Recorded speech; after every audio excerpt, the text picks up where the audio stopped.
မြတ်သောဥစ္စာစုဆောင်းပါတရားဒေသနာတော်ဒီကနေ့ညဓမ္မသဘင်ခန္ဓာကိုရွှေဘုံတော်သခင်ရှင်တော်မြတ်ဖရာဤမဟာကရုဏာကုံအာယုပြုကတိကျုဖွဲ့ဆိုအပ်သောဝန္ဒနာပနာမအာတိတဂါထာကိုရွတ်ဆိုပူဇော်ခြင်းဖြင့်စတင်ကြရအောင်ယောကပကောတိဟိပိအပမေယံကာလံကရွန်တော်တိတုကရာနိခေရံကတောလောကဟိတယာနာထောနမောမဟာကာရုဏိကတတတ္တာယောနာထောဝိနိယမြာစွာတတ္တဝါဤချမ်းသာစေပါလိုလားတောင်းတဂုံပေါင်းခါသဖြင့်နာထမြညာခြင်းရှင်တော်မြတ်ဖရာသည်ကပ္ပကောတိဟိပိဂရေကဘာအရေးအတွက်သင်္ချာတို့ဖြင့်တော်လဲအဘေမေယံရည်တွေတိုင်းတာဖော်ပြခြင်းငါမစွမ်းနိုင်ပါသောကာလံလေးအသင်ခြေသိမ့်နေကဘာရှိကြသောကာလပတ်လုံးလောကဟိတယတတ္တလောကဤအကျိုးစီးပွားအလို့ငါအတိဒုက္ခရာနိဥစ္စာအသက်ခြေလက်အင်္ဂါမေတ္တာကြီးမာသမိတာနှင့်တထာဇနီစွန့်ခြင်းကြီးဟုကျက်တိထဘွယ်ငါးသွဲအစုအလွန်ခဲရင်သောမှုတို့ကိုကရွန်တော်ဖရာဖြစ်ရန်ဤတန်ကြိုးကုပ်အာထုတ်တော်မူရသည်ဖြစ်၍ခေရန်လက်ချေမျက်လုံးအသက်ဆုံးလျက်နှလုံးစိတ်ဝံကိုရောဤပင်မခြင်းတို့ကတောဘဝဒါနံချိန်ဖန်များစွာရောက်တော်မူခဲ့ရရှာလေပြီမဟာကရုဏီကတတတ္တဝါများယင်ဝေတာကဲ့သို့တနာချစ်ခင်မဟာကရုဏာရှင်ဖြစ်တော်မူသောတသနာထသဝိနိယများစွာတတ္တဝါဤချမ်းသာစေပါလိုလားတောင်းတဂုံပေါင်းခါသဖြင့်နာထမြညာထိုရှင်တော်မြတ်ဖရာအားနမောယုတိပြောင်းပြော့မှန်ကိုလျော်၍ကရောယုကျိုးရှိခိုးခြင်းသည်အထုဘဝတုစင်စစ်မသွေဖြစ်ပါစေတည်း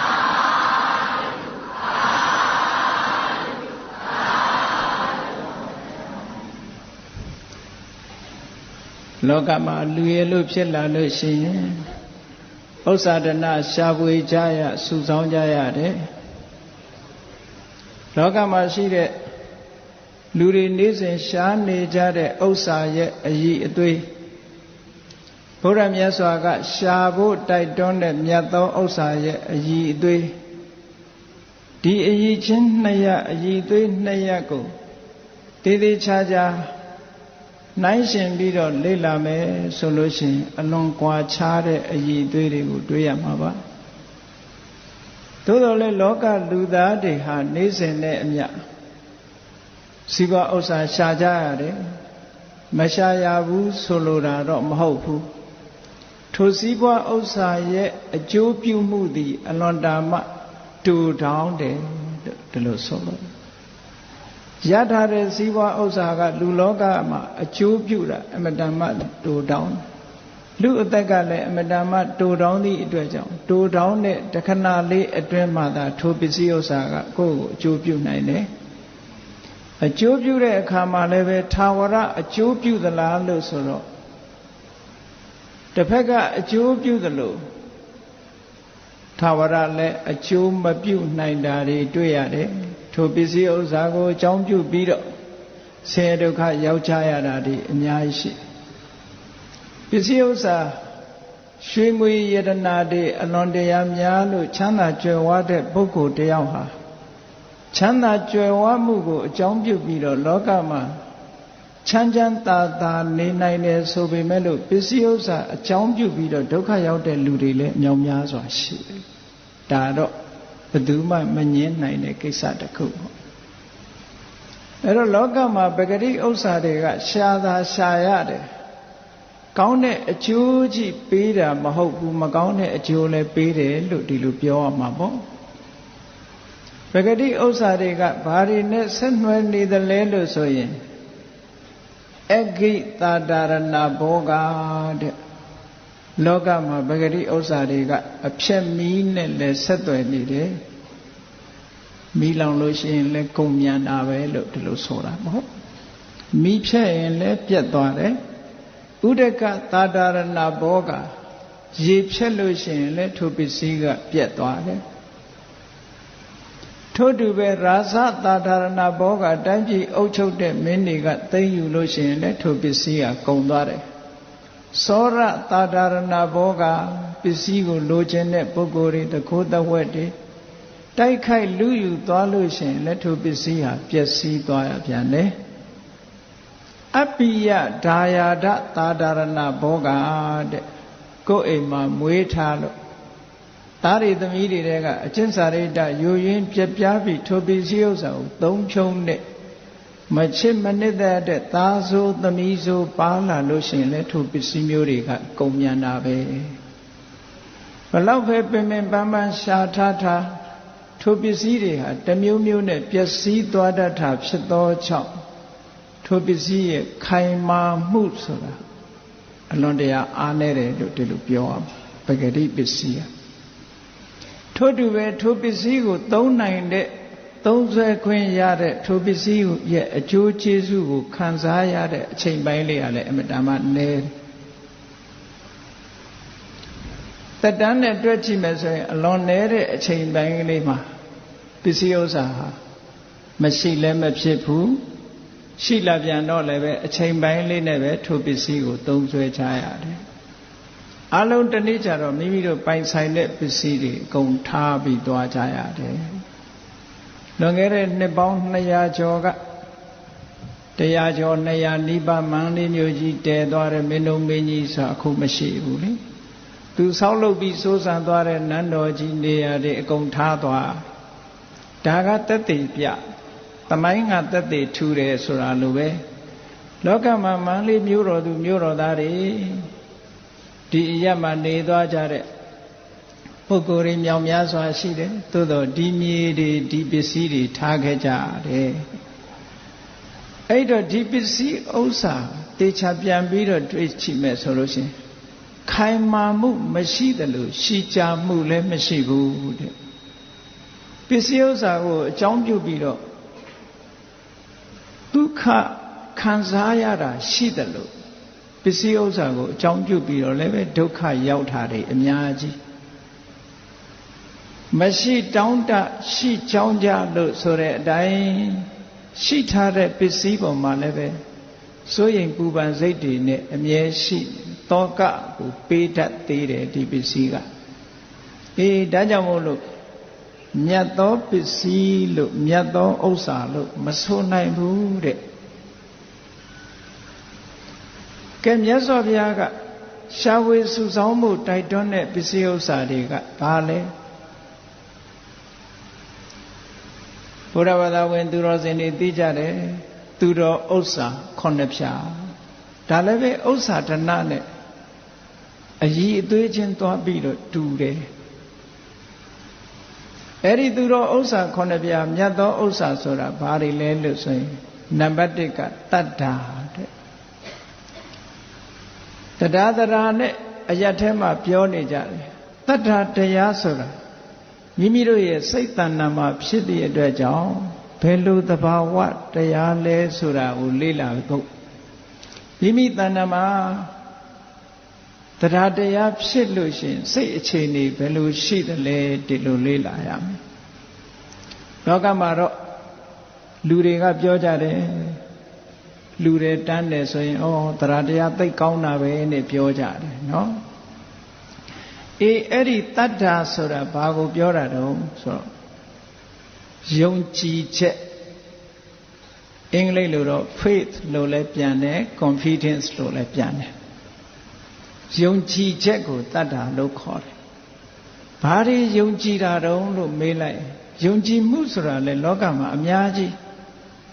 ဟိုလူပြောလို့ယုံတာဒီလူကပြောလို့ယုံတာဟိုသတင်းယုံဒီသတင်းယုံတာတွေအများကြီးရှိဒီနေရာမှာယုံကြည်ချက်ဆိုတာဘာကိုယုံကြည်ချက်လို့ပြောရမလဲလို့ဆိုရင် ကံကံဤအကျိုးယုံကြည်ရနံပါတ်1ကကောင်းတာလုပ်ရင်ကောင်းတဲ့အကျိုးရတယ်မကောင်းတာလုပ်ရင်မကောင်းတဲ့အကျိုးရတယ်ဆိုတဲ့ကောင်းကံမကောင်းကံဆိုတာလောကမှာရှိတယ်ထိုကံရဲ့အကျိုးတရားလည်းရှိတယ်လို့ဒီလိုယုံကြည်တာဟာတတ္ထာနောက်တစ်ခုကဗုဒ္ဓဘာသာဝင်သူတော်စင်တို့အနေနဲ့မြတ်စွာဘုရားရဲ့ဉာဏ်တော်အည်အသွေးနဲ့ပတ်သက်ပြီးယုံကြည်တယ်ဘုရားဆိုတာအလုံးကိုသိတန်တရားဝကထွက်မြောက်ကြောင်းတရားကိုဟောနိုင်တယ်နိဗ္ဗာန်ရှိတယ်ဆိုတာကိုဟောကြားနိုင်တယ်မြတ်စွာဘုရားနဲ့ပတ်သက်ပြီးတော့ဘုရားရဲ့အည်အသွေးကိုယုံကြည်တာဟာလေတတ္ထာလို့ခေါ်တယ်နောက်တစ်ခုမြတ်စွာဘုရားဟောထားတဲ့တရားဟာတို့တွေလက်တွေ့ကျင့်မယ်ဆိုလို့ရှိရင်ထိုတရားသည်ကျင့်သုံးတဲ့ပုဂ္ဂိုလ်ကိုဆိုင်ရာအကျိုးကျေးဇူးတွေကိုပေးနိုင်တယ်လို့ဒီလိုယုံကြည်တယ်တန်ဃာတွေနဲ့ပတ်သက်လာလို့ရှိရင်ထိုတန်ဃာတွေမှာလှူလိုက်တန်းလိုက်ရလို့ရှိရင်အနည်းငယ်မြတ်သောလှူတော်လည်းပဲမြောက်များသောအကျိုးကိုတို့ရနိုင်တယ်လို့ဒီလိုယုံကြည်တာမျိုးအဲ့တော့ဘုရားတရားတန်ခါယရဏသုံးပါးကိုယုံကြည်တာဒါကိုတတ္ထာလို့ဒီလိုခေါ်တယ်ကဲတတ္ထာဖြစ်လာလို့ရှိရင်ဘယ်လိုဖြစ်မိမိတို့စိတ်ထဲမှာတတ္ထာဖြစ်လာယုံတယ်ဆိုတာကတစ်ခုကြည်တယ်ဆိုတာကတစ်ခုဒီလိုမှတ်ယုံတယ်ဆိုတာလက်ခံတာလက်ခံတဲ့သဘောဒီသဘာဝတရားတွေကိုလက်ခံထားတယ်လက်ခံထားသလိုကြည်တယ်ဆိုတာဘာတော့ဆိုလို့ရှိရင်တရားတရားလေးဖြစ်ပေါ်လာပြီဆိုလို့ရှိရင်စိတ်ထဲမှာညစ်နောက်နေတာတွေမရှိဘူးဘာနဲ့အလားတရံတူတုံးဆိုလို့ရှိရင်ရှေးခေတ်တုန်းကစัจ जा မင်းကြီးဆိုတာရှိအဲ့ဒီစัจ जा မင်းကြီးကခရီးသွားတဲ့အခါမှာရေကြီးတော်ဆက်တာဖို့သူ့နောက်ကလူတွေပြောတော့ခုခေတ်လိုလဲရေတံဘူးတွေပါတွေဆောင်းသွားနိုင်တာမဟုတ်ဘူးလေသူခေတ်ကတော့ရေကြီးတော်ဆက်တာပါလို့ဆိုတော့စัจ जा မင်းကြီးရေကြီးတော်လိုတဲ့နေရာကလည်းပဲရေတွေကနောက်နေအဲ့ဒီနောက်နေတဲ့ရေစัจ जा မင်းကရေတောက်ချင်တယ်ဆိုတော့ခွက်နဲ့ခတ်ပြီးတော့စัจ जा မင်းကြီးမှာပါလာတဲ့ဗရမ ्या ယရနာလေးကိုအဲ့ဒီရေထဲမှာထည့်လိုက်မယ်ဆိုလို့ရှိရင်ဗရမ ्या ရဲ့စွမ်းအားကြောင့်ရေထဲမှာရှိတဲ့အနောက်တွေဟာအလုံးထိုင်သွားပြီးရေကြီးရေသန့်ကိုရပါတယ်တဲ့ခုခေတ်ရေသန့်ဆက်လို့ဘလောက်ကောင်းတော့နော်အဲ့ဒီစัจ जा မင်းကြီးရဲ့ဗရမ ्या ယရနာသည်ရေနောက်မြူနီတွေကိုကြည်စေတတ်တယ်ဗရမ ्या ယရနာလေးထည့်လိုက်တာနဲ့ပဲရေဟာကြီးသွားသလိုတရားတရားလေးဟာဗရမ ्या ယရနာနဲ့တူတယ်တဲ့ဟောဒီတရားတရားစိတ်ထဲမှာပေါ်လာတာနဲ့တပြိုင်နက်လူရဲ့အစိတ်မှာကြည်သွားတယ်ကြည်သွားတယ်ဆိုတာဘာတွေဖြစ်လို့ကြည်သွားတာတော့လို့ဆိုတော့အထတလိနိထက္ကရာမှာဆိုထားတာကတတ္တဥပ္ပိစ္ဆမာနာနိဝရဏေဝိခံပေတိကိလေသေတဏ္ဏိတိတာပေတိစိတ်တံပတိတတိတတ္ထာယုံကြည်မှုဆိုတဲ့တရားတရားသည်ဥပ္ပိစ္ဆမာနာစိတ်ထဲမှာဖြစ်ပေါ်လာတဲ့အခါကာလမှာနိဝရဏေနိဝရဏတရားတို့ကိုဝိခံပေတိဖယ်ရှားနိုင်တော့၏စိတ်ရဲ့အညစ်အကြေးဆိုတာရှိတယ်ခန္ဓာကိုယ်မှာခန္ဓာကိုယ်ရဲ့ရုပ်ခန္ဓာကြီးမှာရုပ်ခန္ဓာရဲ့အညစ်အကြေးဆိုတာလူတိုင်းသိတယ်နော်ရုပ်ခန္ဓာကိုယ်ကြီးညစ်ကြေးနေလို့ရှိရင်ဘာလို့ရတော့ရေမိုးချိုးဖီလိမ်ရုပ်ခန္ဓာတန့်ရှင်းအောင်လုပ်ကြထို့တူရဲ့စိတ်ထဲမှာလည်းပဲအညစ်အကြေးဆိုတာရှိရုပ်ကိုပေသွားလို့ရှိရင်တော့လူတိုင်းကသိတယ်စိတ်ညစ်သေးသွားတာကိုတော့လူတိုင်းကသတိမထားမိကြဘူးစိတ်မှလည်းပဲအဲ့ဒီလိုညစ်ပေသွားတာမျိုးရှိတတ်တယ်ဘာတွေကစိတ်ကိုညစ်ပေစေတယ်လဲလို့ဆိုလို့ရှိရင်ဓမ္မအလင်းရောင်ဓမ္မအသိဉာဏ်ရဖို့ရနဲ့ပတ်သက်လာလို့ရှိရင်တဲ့စိတ်ကိုညစ်သေးသွားစေတတ်တဲ့အရာတွေကဘာတွေတော့ဆိုကာမိသန္တကာမဆိုတာ sensual pleasure သန္တဆိုတာ desire for sensual pleasure လို့ဒီလိုဆိုတာ ပြောခြင်းစရာအာယုန်တွေလိုခြင်းစရာအာယုန်တွေပေါ်မှာစိတ်ဝင်စားပြီးတော့လိုခြင်းဆန္ဒဖြစ်နေတာလိုခြင်းစရာအာယုန်တွေနှစ်သက်စရာအာယုန်တွေဆိုတာဘာတော့ဆိုရင်မျက်စိနဲ့မြင်ရလို့လိုခြင်းစရာအာယုန်နားနဲ့ကြားရတဲ့လိုခြင်းစရာအာယုန်နှာခေါင်းနဲ့နမ်းရှူရတဲ့လိုခြင်းစရာအာယုန်လျှာနဲ့အရသာခံရတဲ့လိုခြင်းစရာအာယုန်ခန္ဓာကိုယ်နဲ့ထိတွေ့လို့ရတဲ့လိုခြင်းစရာအာယုန်ဒါတွေကိုကာမဂုဏလိုခြင်းစရာကောင်းပြီးစိတ်ကိုနှောင်ဖွဲ့ထားလို့ကာမဂုဏ်လို့ဒီလိုခေါ်တာကာမဆိုတာလိုခြင်းစရာကောင်းတယ်ဂုဏဆိုတာအနှောင်အဖွဲ့တွေတဲ့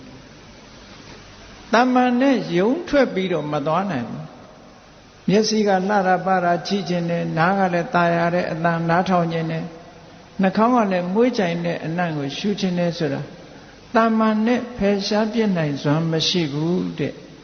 အဲ့ဒီကာမိဆန္ဒလို့ဆိုတဲ့လိုချင်စရာအာယုန်ဒီပေါ်မှာစိတ်ဆန္ဒပြင်းပြနေတဲ့ပုဂ္ဂိုလ်တယောက်ရဲ့စိတ်ဟာကြီးနေတာမျိုးမဖြစ်ဘူးလို့ဆိုလို့လေလောဘတွေလွှမ်းမိုးနေသည့်အတွက်ကြောင့်ထိုပုဂ္ဂိုလ်သည်တရားဓုတရားမြတ်အဲ့ဒီချိန်မှာမရနိုင်ဘူးထူးခြားတဲ့အသိဉာဏ်သူ့ရဲ့စိတ်မှာမပေါ်နိုင်ဘူးဒါကြောင့်မို့ဒီတရားကိုနိဝရဏလို့ခေါ်တယ်နိဝရဏဆိုတာ mental hindrance စိတ်ရဲ့အဟံတာအတားအဆီးတွေဘာကိုတားဆီးတာတော့ဆိုရင်ကုသိုလ်စိတ်မဖြစ်အောင်စုပ်ပိတ်တားဆီးတတ်တဲ့သဘာဝတရားတစ်မျိုးစဉ်းစားကြည့်လေအပျော်ပါအာယုံကိုလိုက်စားနေတဲ့ပုဂ္ဂိုလ်တယောက်ဟာဘယ်လိုလုပ်ပြီးတော့ဓမ္မအသိဉာဏ်တစ်ခုရနိုင်မလို့မရနိုင်ဘူးဒါကြောင့်မို့လို့ကာမိဆန္ဒဆိုတဲ့သဘာဝတရားစိတ်ထဲမှာအဟံအတာဖြစ်လာဒီကာမိဆန္ဒကိုဖယ်ရှားပြစ်နိုင်တာဘယ်သူကဖယ်ရှားပြစ်နိုင်လို့ဆိုတော့ဟောဒီတတ္တာဆိုတာကဖယ်ရှားပြစ်နိုင်တယ်တတ္တာဆိုတဲ့တရားလေးပေါ်လာလိုက်တာနဲ့တပြိုင်နက်ဟောဒီကာမိဆန္ဒဆိုတဲ့ပြောစရာအာယုန်တွေပေါ်မှာစိတ်ဝင်စားနေတာပျောက်သွားတယ်ဒါကြောင့်မို့လို့ပြောစရာအာယုန်နဲ့မပြောတဲ့ပဲနဲ့ဒီကနေ့တရားနာမယ်ဆိုတဲ့ဓမ္မအသိဉာဏ်တွေရအောင်လုပ်မယ်ဆိုစိတ်ဝင်စားမှုကတစ်မျိုးပြောင်းသွားဒါတတ္ထာရဲ့စွမ်းအားလို့ခေါ်တယ်ထို့တူပဲဗျာပါဒဆိုတာစိတ်ထဲမှာအလိုမကျဖြစ်လူတွေကကိုလိုချင်တာကိုရလို့ရှိရင်ကာမိဆန္ဒ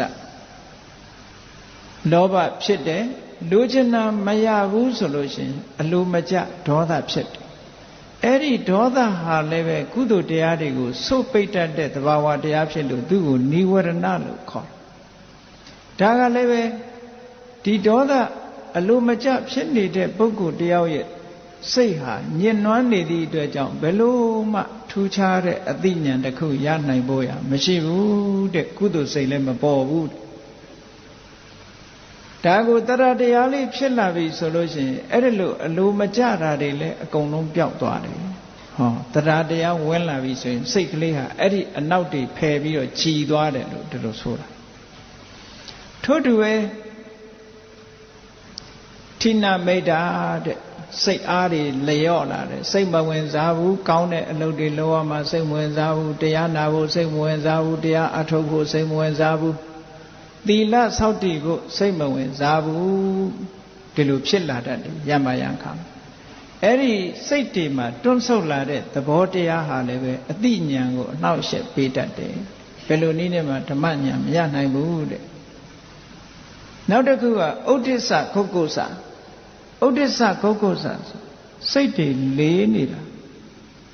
စိတ်တည်ငြိမ်မှုမရှိဘဲနဲ့စိတ်တွေကလေးနေတာဥဒိစ္စ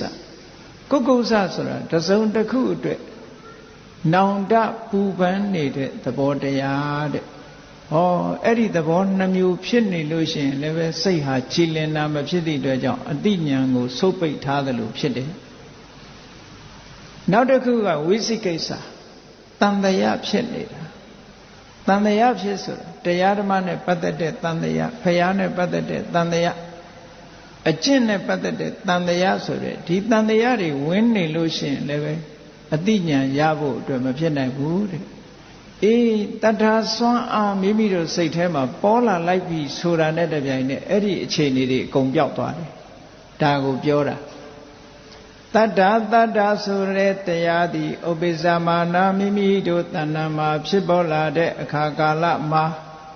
နိဝရဏေနိဝရဏတရားတို့ကိုဝိခံပေတိဖယ်ရှား၍ပြစ်လိုက်လေတော့၏ကိလေသာစိတ်အငြိကျေးလို့ဆိုတဲ့ကိလေသာတွေကိုတဏှိတိတာပေတိနစ်မြုံငြိမ်ဝတ်သွားစေနိုင်တရားတရားလေးပေါ်လာလို့ရှိရင်အဲ့ဒီစိတ်ကူးစိတ်တန်းတွေစိတ်ရဲ့အညစ်အကြေးတွေအကုန်လုံးပြောင်းပြီးတော့ဘာတွေဖြစ်လာတော့ပတန်နေနာစိတ်တေနာတတဖြင့်ကြီးနေတဲ့စိတ်ရှိစိတ်ဓာတ်ဖြင့်ကုလဗုဒ္ဓမျိုးကောင်းသားမျိုးကောင်းသမီးသည်ဒါနံဒေတိအလှပေးဤသီလံသမာဓိယတိသီလဆောက်တည်ဤဘာဝနာတရားကိုအာရဝတိအာထုတ်ဤဟောတရားတရားလေးဖြစ်လာလို့ရှိရင်ခုနပြောတဲ့အာယုန်ဒီပေါ်မှာမျောလင့်တောင်းတတာတွေတခုမှမထားတော့ဘဲနဲ့လူချင်းတဲ့စိတ်တွေပေါ်လာတယ်သီလဆောက်တည်ခြင်းတဲ့စိတ်တွေပေါ်လာတယ်ကုသိုလ်ကောင်းမှုလုပ်ဖို့စိတ်တွေစိတ်ဝင်စားလာစန္ဒတရားတွေကြီးထွားလာဒီလိုဆိုတာနော်တတ္တစွမ်းအားကနေဖယ်ရှားပြစ်လိုက်သည့်အတွက်ကြောင့်လူရဲ့စိတ်ဘုန်းကြီးတို့တရားချစ်ခင်သူတော်စင်ပြိဿတို့ကိုပြန်ပြီးတော့ check in လုပ်ကြည့်mental check up ပေါ့လူတွေက medical check up တော့လုပ်ကြတယ်လေဆေးရုံတွေသွားပြီးတော့ medical check up လုပ်တယ်ကျန်းမာရေးနဲ့ပတ်သက်ပြီးတော့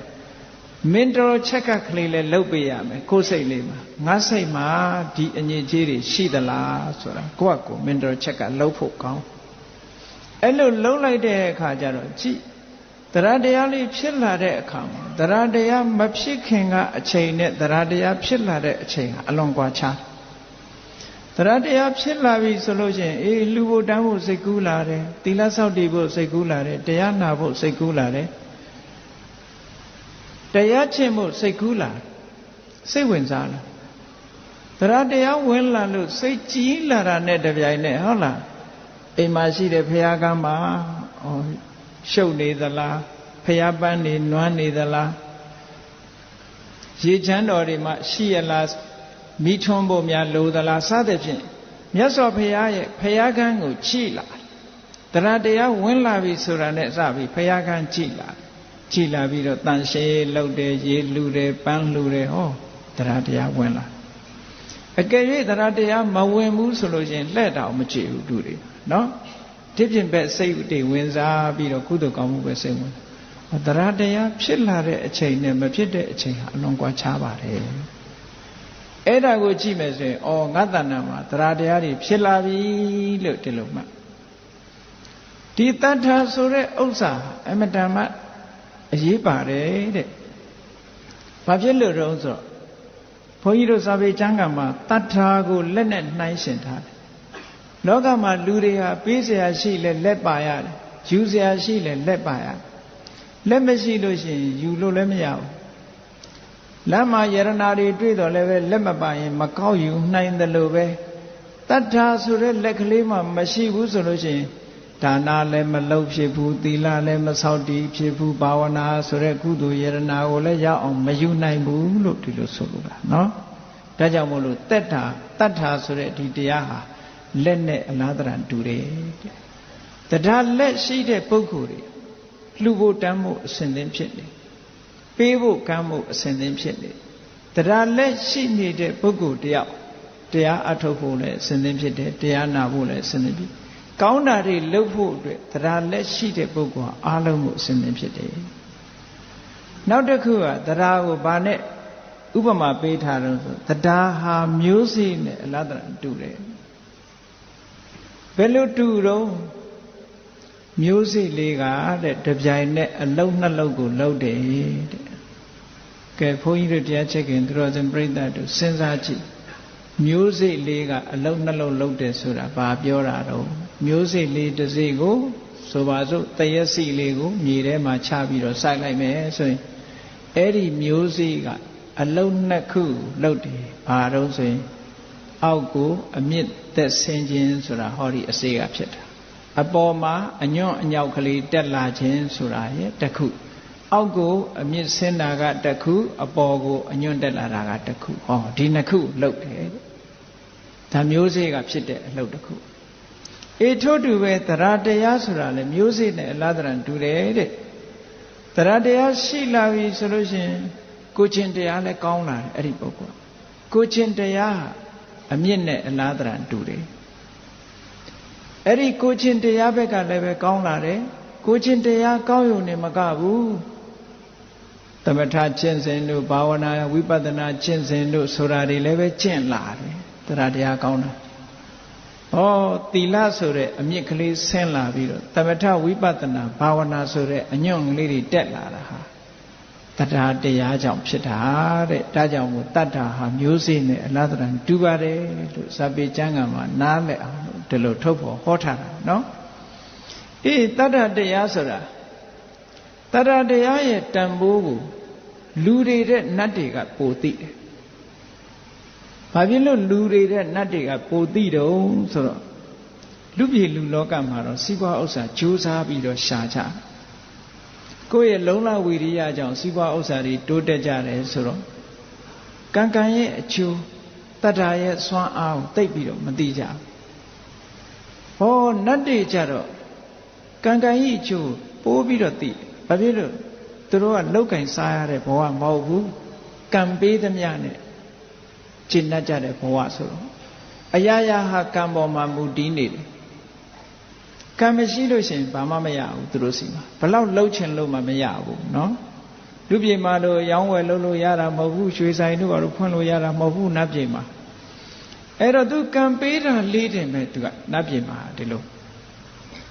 အေးနတ်ပြေကနတ်တွေကဘလို့ကြောင့်သိတယ်လို့ပြောရတော့ဆိုရင်နတ်တွေဟာလူနဲ့မတူဖြစ်ပေါ်လာတဲ့ဘဝတစ်ခုမှာသူတို့ရဲ့နတ်သက်တမ်းတစ်လျှောက်လုံးမှာဝတ်ထားတဲ့အဝတ်လည်းဘယ်တော့မှဖော့ရတယ်မရှိပန်ထားတဲ့ပန်းလေးတွေကလည်းဘယ်တော့မှနွမ်းသွားတယ်မရှိနတ်တွေဟိုပူလို့အိုက်လို့ချွေးထွက်တာဆိုတာလည်းမရှိဘူးနတ်ခန္ဓာကိုယ်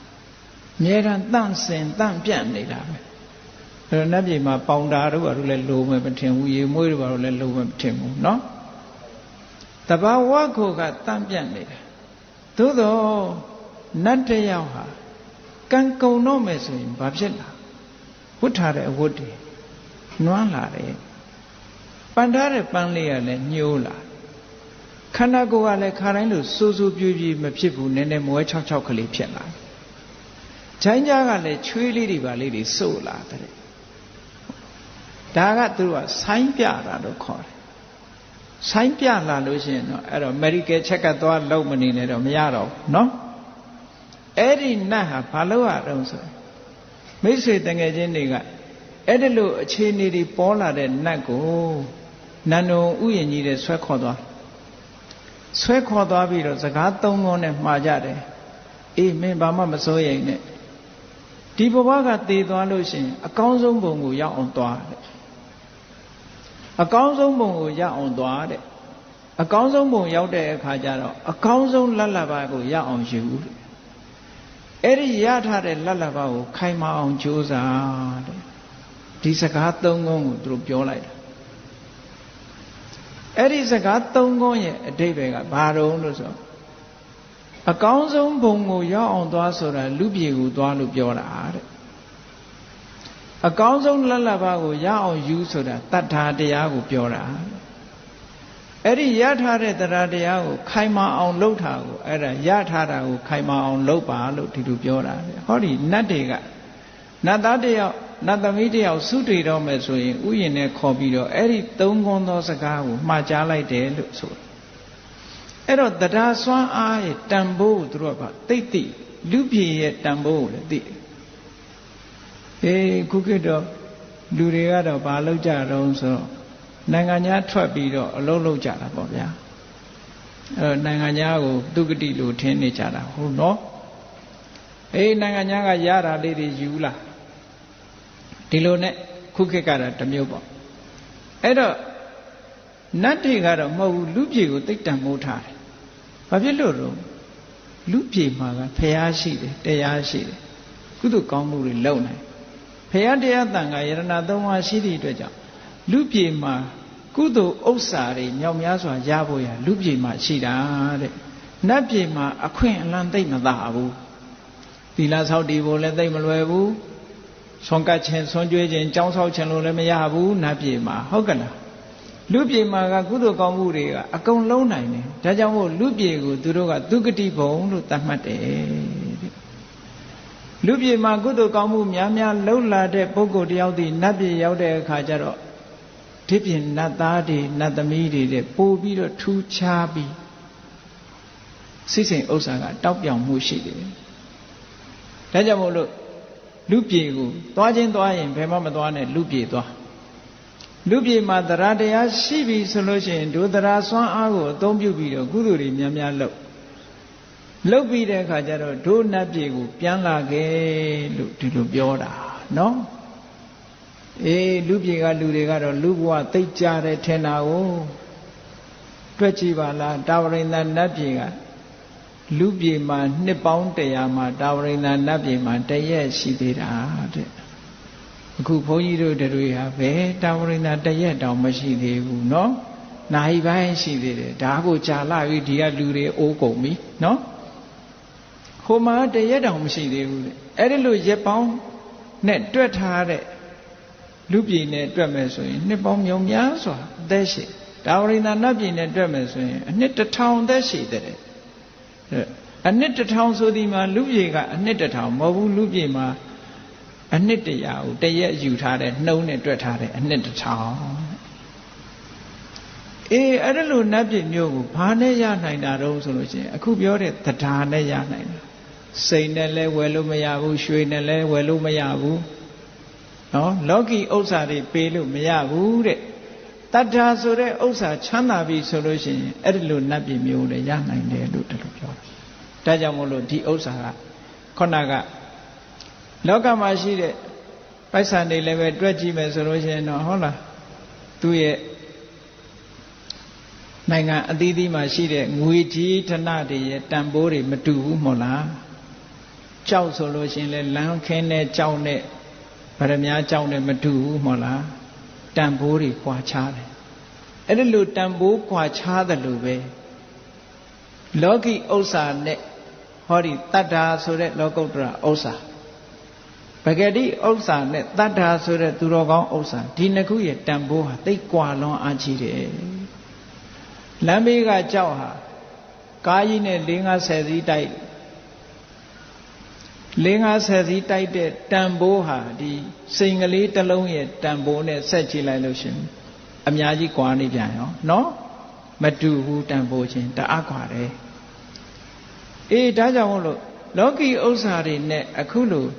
မိမိတို့ရဲ့ယင်တဲ့နှလုံးထဲမှာဖြစ်တဲ့အခုလိုပြောတဲ့တတ္ထာလို့ဆိုတဲ့ဥစ္စာမျိုးနဲ့အလွန်ကွာတယ်တဲ့ဒါကြောင့်မို့မြတ်စွာဘုရားကမြတ်သောဥစ္စာစုဆောင်းပါလို့ပြောတာလောကီဥစ္စာတွေစုဆောင်းပြီးလို့ရှင်ထိုဥစ္စာတွေကအသုံးမတတ်လို့ရှင်ဘာဖြစ်သေးတုံးဆိုတော့ဟနန္တိဘောဂဒုံမေတာနောစပါရကဝေတိနောဒုံမေတာအသိပညာမရှိတဲ့ပုဂ္ဂိုလ်တွေကိုဘောဂစည်းစိမ်ဥစ္စာတွေကဟနန္တိဖြစ်စည်းတတ်ကြတယ်ပစ္စည်းဥစ္စာချမ်းသာလို့လူပျက်စီးသွားတာတွေအများကြီးရှိတယ်ပစ္စည်းဥစ္စာရှိလို့လူပျက်စီးသွားနိုင်သေးတယ်လောကီဥစ္စာတွေကလူကိုဖျက်တယ်လို့ပြောတာနော်ဟနန္တိဘောဂဒုံမေတာနောစပါရကဝေတိနောလူကိုဖျက်တယ်ဆိုတာဘယ်လိုပုဂ္ဂိုလ်တွေဖျက်တုံးလောကီဥစ္စာကိုအသုံးမတတ်တဲ့ပုဂ္ဂိုလ်တွေကိုဖျက်တယ်လောကီဥစ္စာရလာလို့ရှိရင်ထာဝရစည်းစိမ်ကြီးလို့ထင်ပြီးကုသိုလ်ကောင်းမှုမလုပ်ဘူးထိုလောကီဥစ္စာတွေရဲ့မခိုင်မာတဲ့သဘောမြည်ဖြတ်လို့ပြတ်နိုင်တယ်ရေဖြတ်လို့ပြတ်နိုင်တယ်ရန်သူမျိုး၅ပါးနဲ့ဆက်ဆံနေတဲ့ဆိုတဲ့သဘောတွေကိုမစင်စားဘူးမစင်စားတဲ့အခါကျတော့ထိုပစ္စည်းဥစ္စာတွေပေါ်မှာတွေ့တာပြီးတော့နေသည့်အတွက်ကြောင့်အသုံးဖြုံမတတ်သည့်အတွက်ကြောင့်အသုံးဆွဲမတတ်သည့်အတွက်ကြောင့်ထိုပစ္စည်းဥစ္စာကိုအကြောင်းပြုပြီးတော့ဒီဘဝမှာလည်းဒုက္ခရောက်တတ်တယ်တဲ့နောက်ဘဝမှာလည်းပဲဒုက္ခရောက်တတ်တယ်ပစ္စည်းကြောင့်ဒုက္ခရောက်သွားတာတွေအများကြီးရှိတယ်လို့ဆိုတယ်နော်ဘုရားမြတ်စွာလက်ထက်တော်ခါကာလတုန်းကရာဇဂိုပြည်မှာဈေးသည်မကြီး၄ဦးရှိတဲ့အဲ့ဒီဈေးသည်မကြီး၄ဦးကအိုး အယောင်းဝယ်လုပ်ပြီးရသမျှတွေအကုန်စုမလူရဲမတန်းရဲမစားရဲမသောက်ရဲချိုးချံချွေတာပြီးတော့ပစ္စည်းဥစ္စာတွေစုလိုက်တာပစ္စည်းဥစ္စာတွေလည်းအတော်စုမိရောအဲ့ဒီဈေးတဲ့အမျိုးသမီး၄ယောက်ကံကုန်လို့သေဆုံးသွားကြတဲ့အခါကျတော့ပစ္စည်းဥစ္စာပေါ်မှာတွေ့တာတဲ့စိတ်တွေနဲ့သေသွားလို့ဘာဖြစ်တုံဆိုလို့ရှိရင်ဒိဋ္ဌာမကြီး၄ယောက်ဖြစ်သူတို့မသုံးလိုက်ရဘူးအဲ့ဒီသူတို့ရှာသွားတဲ့ပစ္စည်းတွေကိုဘယ်သူတွေကသုံးလို့ဆိုရင်နောက်အမွေခံတဲ့ပုဂ္ဂိုလ်တွေကသုံးတယ်ပြိတ္တာဘုံကနေလှမ်းကြည့်လိုက်တဲ့အခါအဲ့ဒီမှာလည်းပဲစိတ်ဆင်းရဲမှုတစ်ခါထပ်ပြီးသူတို့ကြုံရပြန်တယ်အေးတို့ကတော့မစားရဲမတောက်ရဲနဲ့ဆင်းရဲခံပြီးတော့စုထားတဲ့ဒုပစ္စည်းတွေအခုသူတို့ကသုံးနေကြလေခြင်းဆိုပြီးတော့ဟောဆင်းရဲဒုက္ခရောက်ပြီးတော့နေကြတယ်ငိုကြွေးနေကြတယ်ဆိုတာပေတဝတ္ထုထဲမှာပါတယ်မှတ်တမ်းတင်ထားတာရှိတယ်တကယ်အဖြစ်ပြ true story ပေါ့နော်ရာဇဂုပြိုက true story အေးဒါကြောင့်မို့လို့မြတ်စွာဘုရားကတတိပေးထားတာဟနန္တိဘောဂဒုမေတာနောစပါရကဝေတိနောဘောဂစီစဉ်ဥစ္စာတွေဆိုတာဒုမေတာအသိပညာမရှိတဲ့ပုဂ္ဂိုလ်ကိုဟနန္တိဖြစ်စည်းတတ်ကြတယ်ပါရကဝေတိနောပစ္စည်းကိုအသုံးပြုပြီးတကားလားနိဗ္ဗာန်ချမ်းသာကိုရှာတတ်တဲ့ပုဂ္ဂိုလ်တွေကိုတော့နောဟနန္တိမဖြစ်စည်းနိုင်ကြကုန်ပစ္စည်းဥစ္စာကလူတိုင်းကိုဖြစ်စည်းသလားလို့ဆိုတော့ဒုံမေထစဉ်းစားဉာဏ်မရှိတဲ့လူတွေကိုဖြစ်စည်းတာစဉ်းစားဉာဏ်ရှိတဲ့ပုဂ္ဂိုလ်တွေကိုမဖြစ်စည်းဘူးစဉ်းစားဉာဏ်ရှိတဲ့ပုဂ္ဂိုလ်တွေကအေးတို့ရလာတဲ့စည်းစိမ်ဥစ္စာတွေသာသနာတော်ကြီးမှာမြုပ်ထံမယ်လှူမယ်တမ်းမယ်အကျိုးရှိမဲ့နေရာတွေရွေးချယ်ပြီးတော့လှူတယ်လှူပြီးတော့နိဗ္ဗာန်ကိုဆုတောင်းကြတယ်ဟောတာပစ္စည်းကရလာတဲ့အကျိုးတရားတွေနော်စဉ်းစားဉာဏ်ရှိတဲ့ပုဂ္ဂိုလ်ကြတော့ပစ္စည်းကဒုက္ခမပေးဘူးထိုပစ္စည်းကိုအကြောင်းပြုပြီးတော့နိဗ္ဗာန်ချမ်းသာကိုရအောင်ရှာတယ်ပေါ့ဒုံမေတ္တလို့ခေါ်တဲ့စဉ်းစားဉာဏ်မရှိတဲ့ပုဂ္ဂိုလ်တွေကြတော့ပစ္စည်းကြောင့်ဒုက္ခရောက်တတ်တယ်တဲ့ဒါကိုဟောတာအေးတတ္တဆိုတဲ့စွမ်းအားရှိလာပြီဆိုလို့ရှိရင်တော့လောကမှာလူတွေဟာကုသိုလ်ကောင်းမှုလုပ်ဖို့ရတယ်အလုံးစိတ်ဝင်စားလာဒါကြောင့်မို့လို့တတ္တဆိုတဲ့ဥစ္စာနှိုင်းရှင်ပြီးတော့ကြည့်မယ်ဆိုရင်စိန်ကောင်းကြောက်ကောင်းဟာဒီတဘဝပဲသုံးဆွဲလို့ရနောင်ဘဝထီအောင်ထိုစိန်ကောင်းကြောက်ကောင်းရဲ့အကျိုးကျေးဇူးကိုခံရမှာမဟုတ်တတ္ထာဆိုတဲ့ပစ္စည်းဥစ္စာကတော့ဒီဘဝတည်းမကဘူးဘဝအဆက်ဆက်မှာလိုက်ပြီးတော့ချမ်းသာဒုက္ခရအောင်ဆောင်ရွက်ပေးနိုင်တဲ့တဘာဝတရားဒါကြောင့်မို့တတ္ထာဆိုတဲ့ပစ္စည်းဥစ္စာမျိုးမိမိတို့တဏ္ဍာမှာရအောင်ရှာဖွေချရမယ်လို့မြတ်စွာဘုရားကဒီလိုဟောတာပါနော်ကဲတရားချက်ခင်သူတော်စင်ပြိဿတ်တို့ဒီကနေ့တို့မြတ်သောဥစ္စာဆိုရှာရမှာတစ်ခုကဘာတော့ဆိုရင်တတ္တာပဲတတ္တာဆိုတာခုနကပြောတဲ့အတိုင်းကံကံဤအကျိုးယုံကြည်တာရဲ့ဖရာတရားသံဃာယရဏသုံးပါးယုံကြည်တာရဲ့ကုသိုလ်ကောင်းမှုမှာစိတ်ဝင်စားတာရဲ့ဒါကိုတတ္တာလို့ခေါ်တယ်စိတ်ဝင်စားလာလို့ရှိရင်ကုသိုလ်ကောင်းမှုလုပ်တယ်ကဲနောက်တစ်ခုရှာရမယ့်ပစ္စည်းကဘာပစ္စည်းတုံးလို့ဆိုလို့ရှိရင်သီလတဲ့တတ္တာရှိလာပြီဆိုလို့ရှိရင်တော့သီလလည်းရှိတတ်တာမို့မြတ်စွာဘုရားကဆက်သွယ်လာတဲ့ဟာတွေကိုခေါ်လိုက်တယ်ကိုချင်းတရားလည်းကောင်းမှကောင်းဖို့လိုတယ်တဲ့ကိုချင်းတရားဟာလည်းပဲဥစ္စာဒနာနဲ့အလားတရတူပါတယ်အေးပစ္စည်းဥစ္စာတွေတော့ချမ်းသာတယ်ကိုချင်းတရားမကောင်းဘူးဆိုရင်ထိုပစ္စည်းဥစ္စာတွေကဒီပုဂ္ဂိုလ်ထမ်းမှာမမြဲတတ်ဘူးဒါတော့ကိုချင်းတရားပြက်ပြားတဲ့ပုဂ္ဂိုလ်ဟာစီးပွားဥစ္စာပြက်ပြားသွားတယ်ဆိုတာလောကမှာမျက်မြင်သာရကတွေအများကြီးရှိတာပဲကိုချင်းတရားဆိုတဲ့နေရာမှာလူတွေမှာဘာအရေးကြီးဆုံးလို့ဆိုရင်၅ပါးသီလပေါ့အေးတချို့က၅ပါးသီလကို2ပါးလောက်စောင့်ရင်ပြီးတယ်1ပါးလောက်စောင့်ရင်ဒီလိုပြီးတယ်လို့ထင်တယ်မဟုတ်ဘူး၅ပါးသီလကလျှော့စရာမရှိဘူးเนาะ၅ပါးသီလဟာ၅ပါးလုံးပြည့်စုံအောင်စောင့်နိုင်ရင်စောင့်မစောင့်နိုင်လို့1ပါးသီလ2ပါးသီလဆိုရင်ဉာဏ်ဒုက္ခပေးမှာပဲသိကြတယ်၅ပါးသီလသည်ဝါရိတ္တသီလမျိုးခေါ်တယ်စာရိတ္တလို့မခေါ်ဝါရိတ္တဆိုတာတားမြစ်ထားတာမလုပ်အောင်ဘာကြောင့်မလုပ်ရတာတုံးလို့ဆိုရင်စဉ်းစားကြည့်ပေါ့ဗျာမိကိုကင်ရင်မပူဘူးလားအေးဘယ်သူကင်ပူတာပဲထ ထို့တူပဲ၅ပါးသီလလွန်ကျူးရင်ဘယ်၅ပါးသီလပဲဖြစ်ဖြစ်လွန်ကျူးလို့ရှိရင်တော့ခဏမီးလောင်ခံရတယ်လို့သူ့ရဲ့တုံ့ပြန်မှုခံရမှာပဲတဲ့အလုံးသိတဲ့အတိုင်းဟောဒီ၅ပါးသီလဒါကြောင့်မို့လို့ခါဝတ်ပစိုးကဲ့သို့မြဲအောင်ထိန်းရမယ်လို့ဆိုအဲ့တော့၅ပါးသီလနဲ့ပတ်သက်လာလို့လူတိုင်းသိတယ်ခုနလည်း၅ပါးသီလစောင့်တည်လိုက်ကြပါဏာတိပါဒဝေရမဏိသိက္ခာပရံသမာဓိယာမိသူများတဲ့တတ်ချင်းမှရှောင်ပါတယ်ဆိုတာဒီလောက်လေးနဲ့ပြီးလာဆိုမပြီးသေးဘူးနော်၅ပါးသီလပြည့်စုံအောင်စောင့်တည်နည်းကိုမှတ်ထားဖို့လိုတယ်ရှောင်ယုံရှောင်နေတာနဲ့မပြီးသေးဘူးရှောင်ယုံရှောင်တယ်ဆိုတာဟုတ်လားအစင်မသိသေးရင်ဖြစ်နေသေးလို့ရှောင်တာမဖြစ်ရင်မရှောင်ဘူးဆိုတာဖြစ်လာအောင်မယ်တော့ကြာကြတော့အဲ့တော့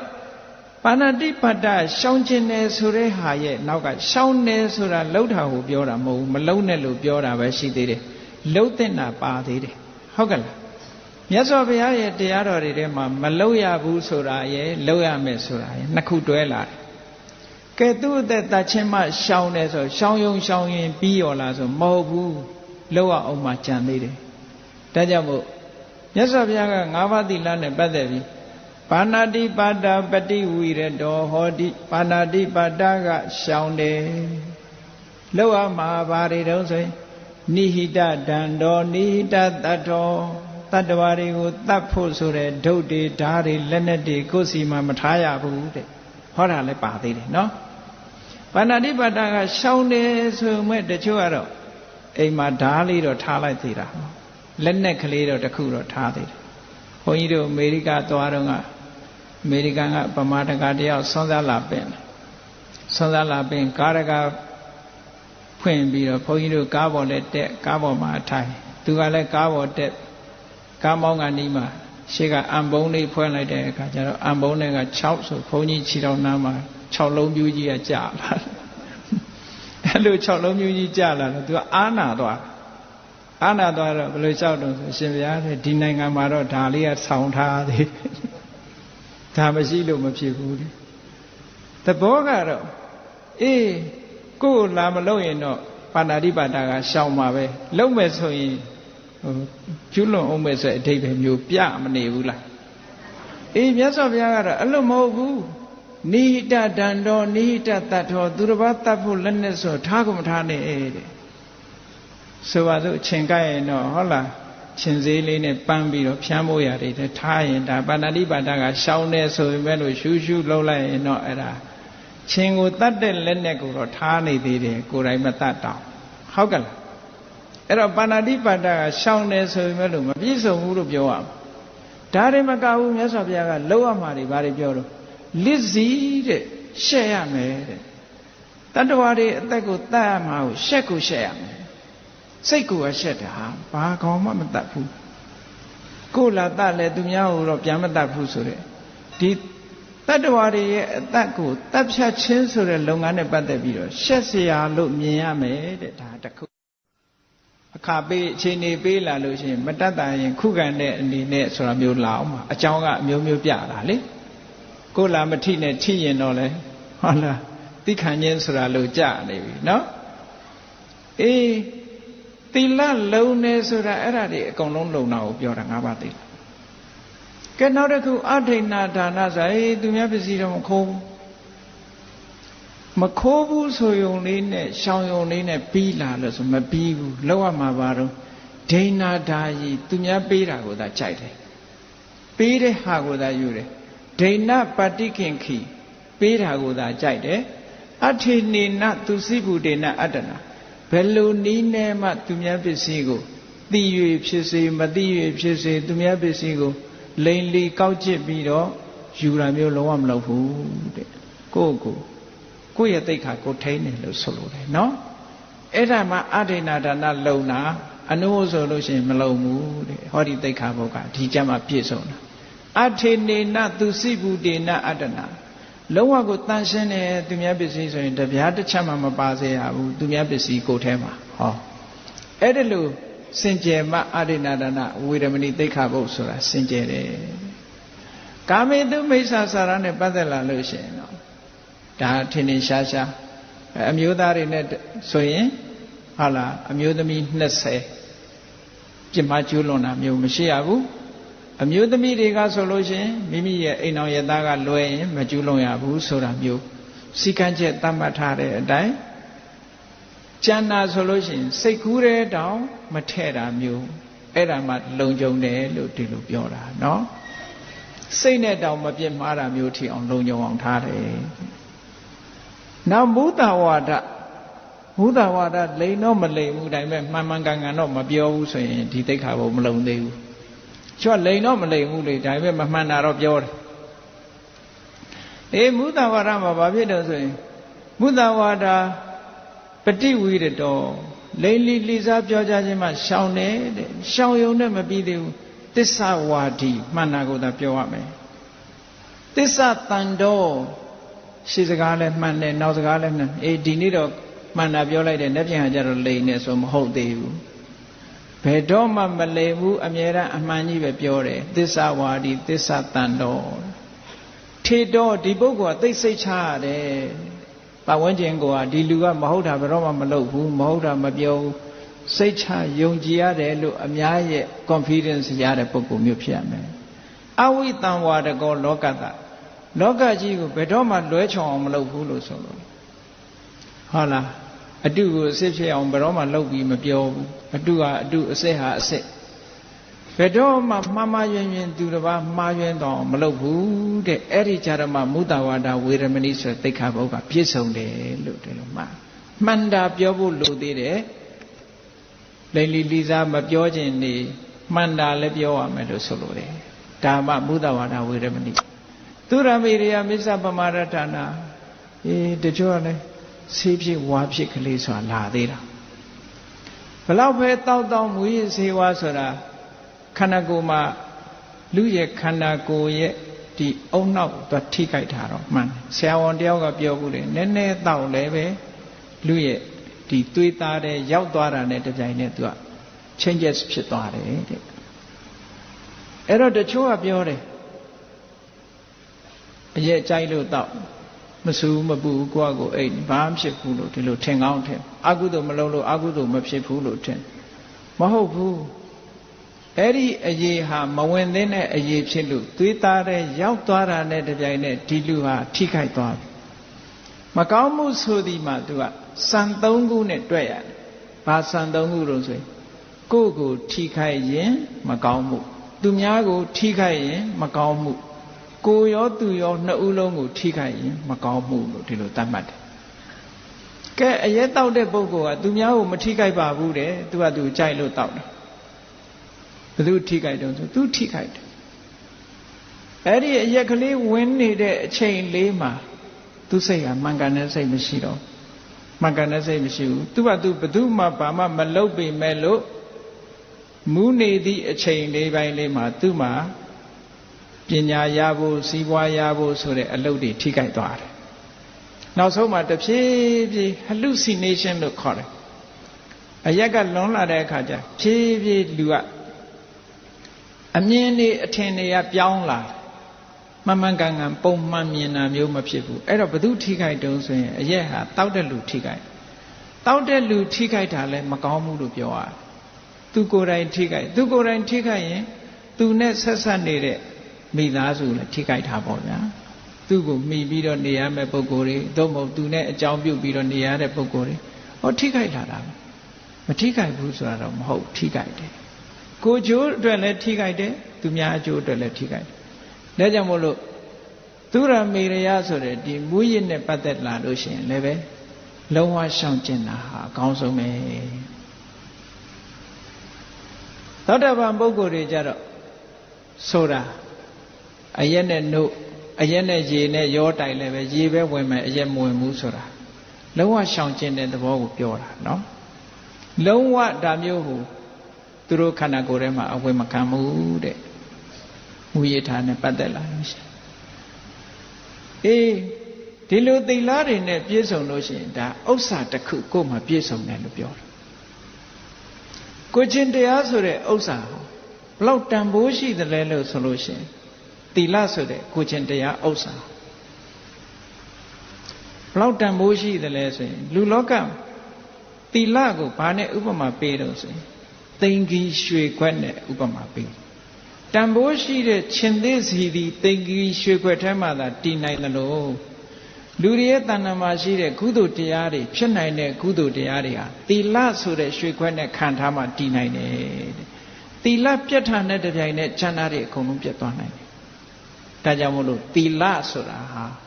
ရွှေခွက်လိုပဲကုသိုလ်တရားတွေရဲ့တရားမိယာလို့ဒီလိုစာပေကျမ်းကမှာဖွင့်ဆိုထားတာနော်။အင်္ဂလိပ်လိုတော့သူက morality လို့ခေါ်တာပေါ့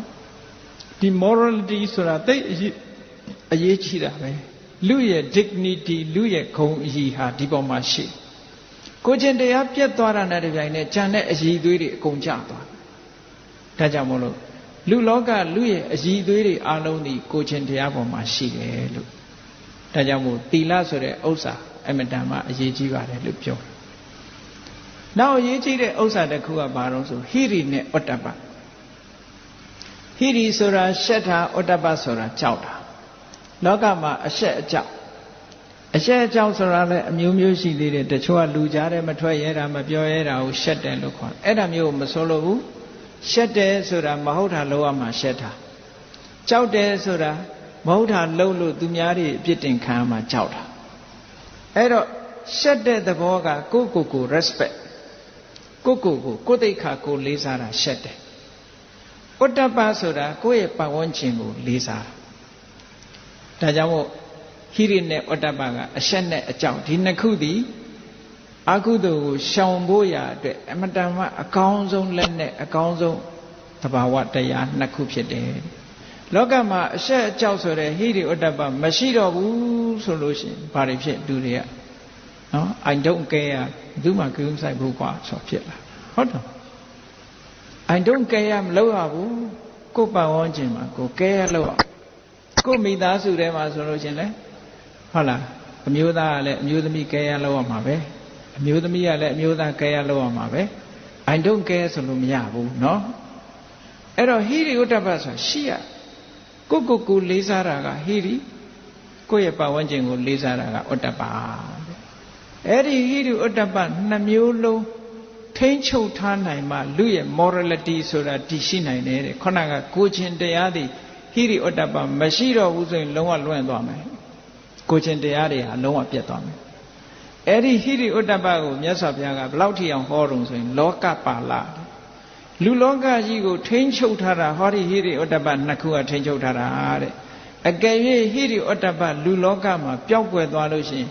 လူတွေဟာတိရစ္ဆာန်တွေနဲ့အလားတူသွားမယ်တဲ့ဘာမှမထူတော့ဘူးလူလောကနဲ့တိရစ္ဆာန်လောကခြားနာချက်သည်ဟိရိဩတ္တပပေါ်မှာမူတည်တယ်လို့ပြောတာအဲ့တော့ဒီဥစ္စာနှစ်ခုကလည်းအမြဲတမ်းအရေးကြီးတဲ့အရာနှစ်ခုအဲ့တော့ဘာပဲဖြစ်ဖြစ်မကောင်းတာမလုပ်ဖို့အတွက်ကို respect ပေးပြီးတော့စဉ်းစားတာကဟိရိစဉ်းစားရမယ်ဟာငါလိုလူကမဟုတ်တာလုပ်လို့ဖြစ်ပါမကောင်းဘူးကိုယ်သိက္ခာကိုထင်ရငါပညာတတ်ပဲငါအနေနဲ့မလုပ်ထိုက်ဘူးတရားကိုစဉ်းစားတာသူများကိုမစဉ်းစားဘူးဟိရိအဲ့ဒါဩတ္တပကြတော့အဲ့လိုမဟုတ်ငါလှုပ်လိုက်ရင်ငါမိသားစုငါဆရာသမားတွေငါရဲ့ပတ်ဝန်းကျင်မိတ်ဆွေတွေဘယ်လိုနေမလဲပတ်ဝန်းကျင်ပေါ်မှာလေးစားပြီးတော့မလုပ်တာအဲ့ဒါကိုဟိရိဩတ္တပလို့ခေါ်တယ်နော်အဲ့ဒီနှစ်ခုဟာလေလူတော်လူကောင်းဖြစ်ဖို့ရာအတွက်မရှိမဖြစ်တဲ့ဥစ္စာတစ်မျိုးပါတဲ့ခုခေတ်မှာဟုတ်လားတိုက်တူကားတို့မရှိမဖြစ်တယ်လို့ပဲဟိရိဩတ္တပကလည်းမရှိမဖြစ်ဘူးတဲ့နော်မရှိမဖြစ်တဲ့ပစ္စည်းဥစ္စာမြတ်သောဥစ္စာပါကဲဟိရိဩတ္တပဆိုတဲ့ဥစ္စာပြည့်စုံပြီးတဲ့နောက်မှာဘာလို့သေးတုံလို့ဆိုရင်သုတ္တဆိုတဲ့ဥစ္စာလုံးဒီသုတ္တဆိုတဲ့ဥစ္စာကလည်းသိပြီးတော့အရေးကြီးတယ်ဒါကြောင့်မို့လို့လူတွေဟာပညာစည်းမှုရတယ်ပြဿနာဘလောက်ရှိပညာစည်းမှုရတယ်အသိဉာဏ်မရှိရင်ဒီဥစ္စာကမတည်နိုင်ဘူးဒါကြောင့်မို့လို့ပညာရက်တွေကိုအများရန်စည်းမှုပြီးတော့နေကြရတယ်စဉ်တောင်ကြီးကလေးဘွားကကြောင်းထားကြရတယ်ကြောင်းနေကြရတယ်ပြီးတော့လည်းစာပေတွေဖတ်ကြရတယ်ဟိုတရားဓမ္မနဲ့ပတ်သက်ပြီးတော့လည်းတရားနာကြရတယ်ဟောတာသုတ္တဥစ္စာအတွက်တရားပွဲကြီးတွေလုပ်ပြီးတရားနာတာဒါသုတ္တဥစ္စာရဖို့အတွက်လုပ်နေတာတနည်းအားဖြင့်ပြောမယ်ဆိုရင်ဒီကနေ့တရားလာနာတာဟာသုတ္တဥစ္စာလားရှာတယ်လို့ဒီလိုပြောရအောင်နော် နေ့စဉ်နဲ့အမျှဈေးထဲမှာရှာတာကတော့ရွှေတို့ငွေတို့ပေါ့ဗျာအခုတရားပွဲလာရှာတာကတော့သုတဥစ္စာပေါ့ဟုတ်ကဲ့လားမြတ်စွာဘုရားဟောတဲ့တရားတော်တွေသူကြားဖို့နာဖို့ဆိုတော့ကြားနာဘူးထားလို့ရှိရင်ဘာဖြစ်လဲဆိုရင်ကြားနာထားတာအခြေခံပြီးတော့စဉ်းစားတယ်လေကိစ္စတစ်ခုကျုံးလာရင်အေးဘယ်တော့မှဘယ်ဘုန်းကြီးဘယ်ဆရာတော်ဘယ်လိုဟောသွားတယ်တို့ဟောအကြောင်းအရာနဲ့စဉ်းစားတယ်မြတ်စွာဘုရားဟောထားတဲ့ဘယ်သုတ်တန်ထဲမှာဘယ်လိုပါတယ်ဘယ်တရားထဲမှာဘယ်လိုပါတယ်ဟောစဉ်းစားလာလောကရေးရာနဲ့ပတ်သက်လာလို့ရှိရင်စဉ်းစားပြီးတော့လိုက်နာကျင့်သုံးဖို့အတွက်လမ်းညွှန်ချက်တွေ guideline တွေအနေနဲ့ရလာတာပေါ့အဲ့ဒါကြောင့်မို့လို့သုတဆိုတဲ့ဥစ္စာလည်းအမှန်တမ်းအရေးကြီးတယ်တဲ့ဒီဥစ္စာလည်းရှိရမယ်လို့သူတို့ဆိုတာနောက်တစ်ခုကစာခလောကမှာလူတွေကပစ္စည်းဥစ္စာကိုရလာလို့ရှိရင်ကိုတယောက်တည်းမှာသုံးတယ်ဆွဲတယ်ဆိုလို့ရှိရင်မကောင်းဘူးစွန့်လွတ်မှုဆိုတာရှိရမယ်စွန့်လွတ်မှုဆိုတာကိုပတ်ဝန်းကျင်မှာကိုကပေးတယ်ကမ်းတယ်ရှယ်ယာလုပ်တယ်ဟောအလုပ်တစ်ခုလုပ်ထားတယ်ဆိုရင်ကိုယ့်ရဲ့ပတ်ဝန်းကျင်ဆိုတာရှိတယ်နောက်ဆုံးမှပြောမယ်ဆိုရင်ကုမ္ပဏီကြီးတစ်ခုထောင်ထားတယ်ဆိုရင်အဲ့ဒီကုမ္ပဏီဝန်ထမ်းတွေရှိတယ်ကုမ္ပဏီဝန်ထမ်းတွေရဲ့ပတ်ဝန်းကျင်တွေရှိတယ်အဲ့ဒါတွေနဲ့ပတ်သက်လာလို့ရှိရင်ကိုယ့်အနေနဲ့ရှယ်ယာလုပ်ရတယ်တဲ့အရာရာမှာရှယ်ယာလုပ်ရမယ်လိုအပ်တဲ့ပုဂ္ဂိုလ်တွေကိုကူညီတယ်စောင့်ရှောက်တယ်လူသားအချင်းချင်း society ထဲမှာလိုအပ်နေတဲ့ပုဂ္ဂိုလ်တွေထောက်ပံ့တယ်ကူညီတယ်ဒါကိုစာကလို့ခေါ်တယ်အဲ့ဒါလေလောကကိုအကျိုးပြုတာဖြစ်တော့ခြင်းအင်မတန်မှရှိတဲ့ရှိလိုက်တဲ့အရာတစ်ခုဖြစ်ပါတယ်တဲ့စာကဆိုတဲ့ဥစ္စာလည်းရှိရမယ်ထိုစာကဆိုတဲ့အရည်ချင်းပေါ်မှာဒီပုဂ္ဂိုလ်ဟာစာကရှိတဲ့ပုဂ္ဂိုလ်ဆိုရင်ပတ်ဝန်းကျင်ကလည်းချစ်ကြတယ်ခင်ကြတယ်အားကိုးကြတယ်အရေးကြုံလို့ရှိရင်လည်းသူ့ကိုအားကိုးအားထားပြုကြတယ်ဟောအရာထဲမှာဆိုအားကိုးရတယ်ဘာလို့တယ်ဆိုရင်သူကလှုပ်ပေးတယ်ဘယ်သူကဘာလို့တယ်ဆိုရင်လှုပ်ပေးတယ်ဟုတ်ဆိုအရာထဲမှာစာကရှိတဲ့ပုဂ္ဂိုလ်တွေကအားကိုးရတဲ့ပုဂ္ဂိုလ်ပဲနော်ကိစ္စဝိစ္စရှိလို့ရှိရင်ဒီလိုပုဂ္ဂိုလ်မျိုးပြေးပြီးတတိယကြတယ်အေးစာကမရှိတဲ့ပုဂ္ဂိုလ်ကြတော့ဒီလူကတော့ကတ်စီးနေတယ်မရဘူးဆိုပြီးသူ့တော့အဖက်လည်းမလုပ်ဘူးဟုတ်ကဲ့လားအေးလူလောကမှာကမတူဘူးစာကရှိရင် dignity ကတစ်မျိုးတက်လာတယ်ဒါကြောင့်မို့ဒီဥစ္စာရဲ့အည်အသွေးဟာလည်းအမှန်တမ်းမြင့်တယ်နောက်ဆုံးအရေးကြီးဆုံးပစ္စည်းဥစ္စာကတော့ဘာလို့ဆိုပညာဆိုတာကတော့အလုံးသိကြတဲ့အတိုင်းဒီဗုဒ္ဓမြတ်စွာသာသနာတော်မှာမြတ်စွာဘုရားကအဆင့်အမြင့်ဆုံးပညာကိုဟောတယ်ပညာဆိုသည်မှာအကောင်းနဲ့အဆိုးအကြောင်းနဲ့အကျိုးခွဲခြားသိတာလှုပ်တဲ့မလှုပ်တဲ့ကိုခွဲခြားသိတာဒါကိုပညာလို့ခေါ်တယ်သင်ထားတာအခုခေတ်ကပြောကြတယ်ပညာသင်တယ်နဲ့ပြောတာအဲ့ဒါပညာမဟုတ်သေးဘူးပညာဆိုတာကအကောင်းအဆိုးအကြောင်းအကျိုးခွဲခြားပြီးတော့စဉ်းစားပြီးသိတတ်တဲ့ဟာမှပညာတဲ့ခုနသင်ထားတာကသင်ညာပဲရှိသေးတယ်နော်အဲ့ဒါပေါ်မှာအခြေခံပြီးတော့စဉ်းစားပြီးအဖြေထုတ်တဲ့ဟာကြတော့မှပညာလို့ဒီလိုတွေ့ရဥပမာဆိုတော့ဗရိန်လုပ်ငန်းမှာဗရိန်သင်ထားတယ်ဆိုတော့ဆရာသင်တဲ့အတိုင်းမှတ်ထားတာဘာနဲ့ဘာလုပ်ရင်ဘယ်ချိန်မှာဘာလုပ်ရင်ဘာဖြစ်တယ်ဟုတ်လားရွှေနဲ့ဘာနဲ့ပေါင်းရမယ်နောက်ရွှေကိုဒီနန်းဆွဲလို့ရအောင်ဘယ်လောက်ထိအောင်အပူပေးရမယ်တို့ဘာတို့ဒါမျိုးတွေအညစ်အကြေးတွေကင်းအောင်ဘာနဲ့လုပ်ရတယ်ဆိုတာဒါသင်ထားတာသင်ထားတဲ့အတိုင်းကိုလက်တွေ့လုပ်ပြီးတော့စဉ်းစားတတ်တာကြတော့ပညာဖြစ်သွားပြီ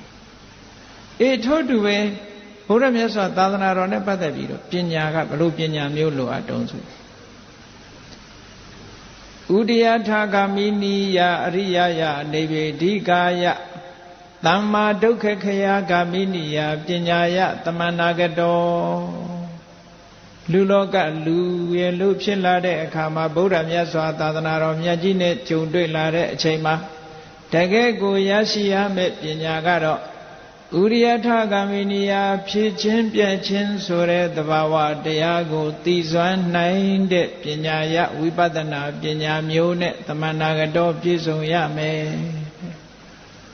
လောကမှာလူရလို့ဖြစ်လာပြီးဗုဒ္ဓမြတ်စွာသာသနာတော်ကြီးနဲ့ကြုံတွေ့တဲ့အခါမှာဒုက္ခနာကိုမှာယုတ်တရားနံတရားနှမျိုးနဲ့ဖွဲ့စည်းထားတယ်ဒီသဘာဝတရားနှမျိုးသည်အကြောင်းကိုမှီပြီးတော့ဖြစ်ပြနေတယ်ထာဝရရွေရှားနေတယ်ထိုရွေရှားနေတဲ့သဘာဝတရားကြီးတွေဟာ မြဲတဲ့အရာမဟုတ်ဘူးဆိုတာတွေကိုသိလာတယ်အဲ့ဒီသိတဲ့ဝိပဿနာပညာမျိုးလေးရှိတဲ့နေကဲဒါဖြင့်မရှိရင်တော့ဘာဖြစ်တုံးလို့ဆိုမရှိရင်အတွေ့အတာကိုမဖြုတ်နိုင်ဘူးတဲ့အတွေ့အတာမဖြုတ်နိုင်ရင်ဘာဖြစ်လဲဆိုရင်တွဲတယ်ဆိုတာတဏှာပဲသိတဲ့အခါမှာအတွေ့အတာမဖြုတ်ရင်တစေတရေဖြစ်တာပေါ့ဗျာအိမ်ကနေမဆင်းတော့ဘူးအဲ့နော်ဘဝကိုတွေ့တာလို့ရှိရင်လည်းပြိတ္တာဖြစ်တာပေါ့အ ਨੇ ဆုံးတော့ဒါကတီးတဲ့ပြင်းထန်လာလို့အတွေ့အတာကိုအကြောင်းပြုပြီးတော့မကြေမနတ်တွေနဲ့ဒေါသတွေနဲ့ဆိုငရဲကြတာပေါ့အတွေ့အတာနဲ့ဆိုရင်ပြိတ္တာဖြစ်တယ်ခုခေတ်ဥဒ္ဒဆောင်လို့ဘာလို့ပြောနေကြတာလဲဒီတွေ့တာတွေကြောင့်ဖြစ်သွားတာလေဘုန်းကြီးတို့မလေးရှားသွားတော့က61ခုနှစ်တောင်မလေးရှားသွားကွာလာလမ်ပူက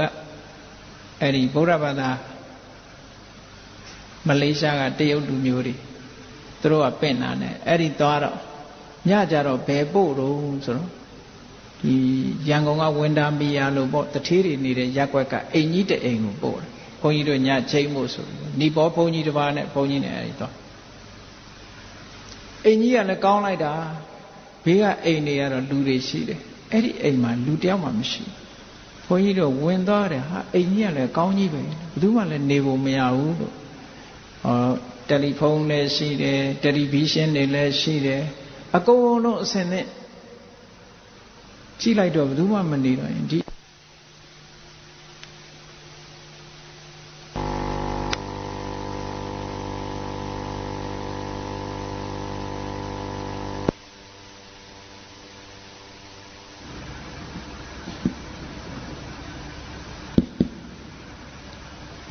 အဲ့ဒီကွာလာလမ်ပူမြို့နာလေးကရက်ွက်တစ်ခုမှာပေါ့လေ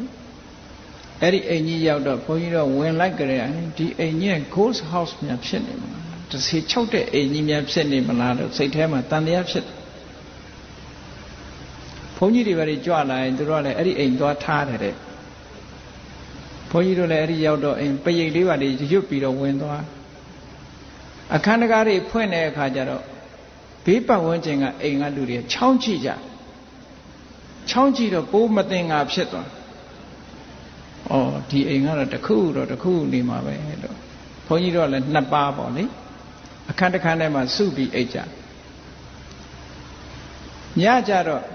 ဂျပန်လူမျိုးတစ်ယောက်နဲ့တရုတ်လူမျိုးတစ်ယောက်ည10နာရီလောက်ကြာရောက်လာကြပြီတော့ဘုန်းကြီးတို့နဲ့တရားဆွေးနွေးသူတို့ကတရားတွေပါနေမေးတော့ပြောဟောပြီး17နာရီလောက်ကြာတော့အိယာဝင်ကြတယ်တညလုံးဘာမှတော့မဖြစ်ပါဘူးဘုန်းကြီးတို့မနေ့ကျတော့ထူးဆန်းတာလေးတစ်ခုဖြစ်ဘုန်းကြီးတို့မနေ့4နာရီ5နာရီဆိုအဲ့ရကထပြီးတော့အဲ့ဒီအခန်းနဲ့ဆက်နေတဲ့ toilet ထဲဝင်ပြီးတော့မျက်နှာပါတစ်ပေါ့လေတစ်ပြီးတော့အဲ့ဒီ toilet အခန်းကနေထွက်လာလိုက်တဲ့အခါအဲ့ဒီ toilet တကားကလေမတိုက်ပါမတိုက်နဲ့ကြီးဆိုပြီးချောင်းဆိုပိတ်သွားတကားကြီးပိတ်သွားရုံနဲ့မကဘူးအတွင်းထဲကဘူးသီးကိုနှိပ်ထားလိုက်တာဆိုတော့ခတ်ပြီးသားဖြစ်သွားအဲ့တော့ဘုန်းကြီးကတော့ကိုမပိတ်ခဲ့တာသိကြတယ်အထဲထဲကနေပြီးတော့ချက်ချထားလိုက်တယ်အဲ့ဒါနဲ့ညကရှာတွေ့ထားတဲ့တော့ကလေးနဲ့ပြန်ပြီးတော့ဖွင့်လိုက်မှအဲ့ထဲကိုဖွင့်လို့ပြန်ပြီးတော့ရှာပြီးတော့ဖွင့်ရတယ်ထူးထူးဆန်းဆန်းတော့အဲ့ဒါတစ်ခုဖြစ်တယ်အထဲထဲကချက်ချသွားတယ်အဲ့လိုနဲ့အာယုံဆုံးကတ်တဲ့အခါကျတော့ခေါဏကတကားအိမ်ကိုကြွသွားတယ်ကြွသွားတော့ဘုန်းကြီးမေးတယ်အဲ့အိမ်ကြီးက ghost house ကြီးလားလို့ဆိုဟုတ်တယ်ဗျာ ghost house အဲ့ဒီအိမ်ရှင်ယောက်ျားကဆုံးသွားပြီအဲ့ဒီမှာရှိနေတော့ကျန်တဲ့မိသားစုတွေကမနေရတော့တခြားပြောင်းသွားကြ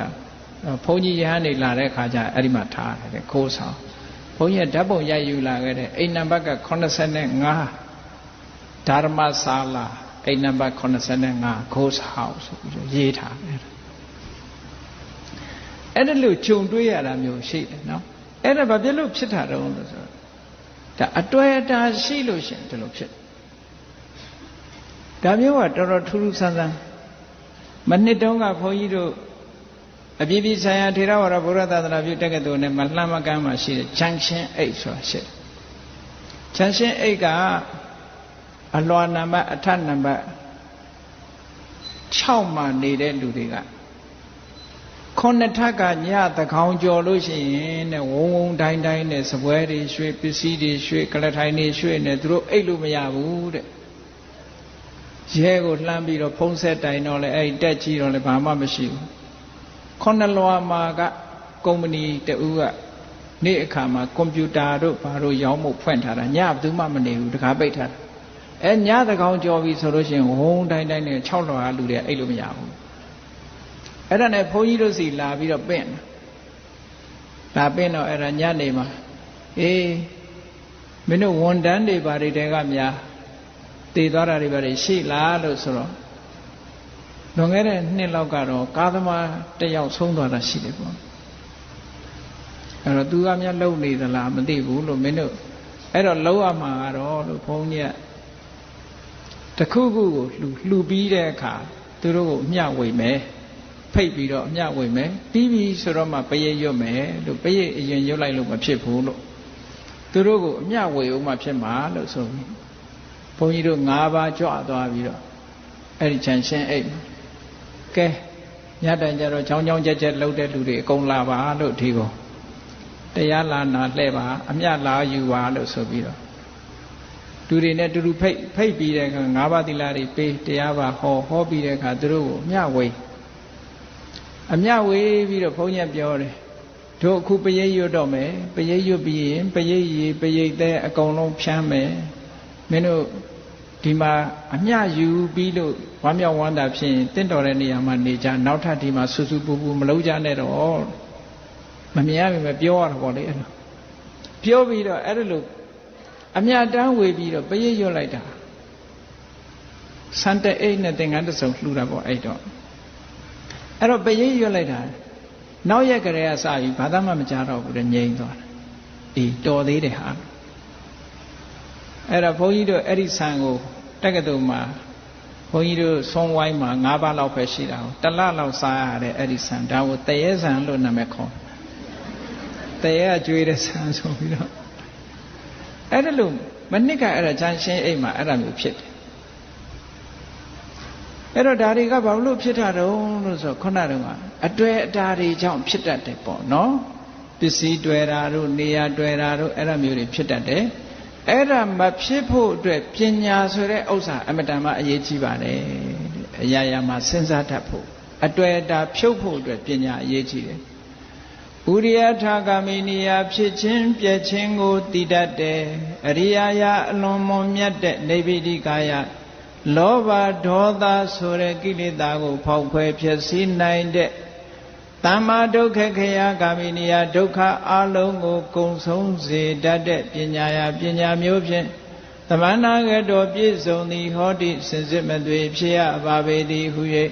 ဘဂဝါရှိဘုန်းတော်သခင်ရှင်တော်မြတ်ဖရာသည်အဝေါစ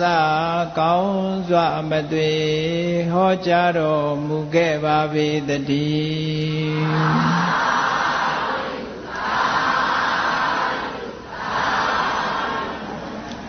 ်းအကောင်းဆုံးအကြောင်းကျိုးကိုသိတဲ့ပညာမျိုးကစ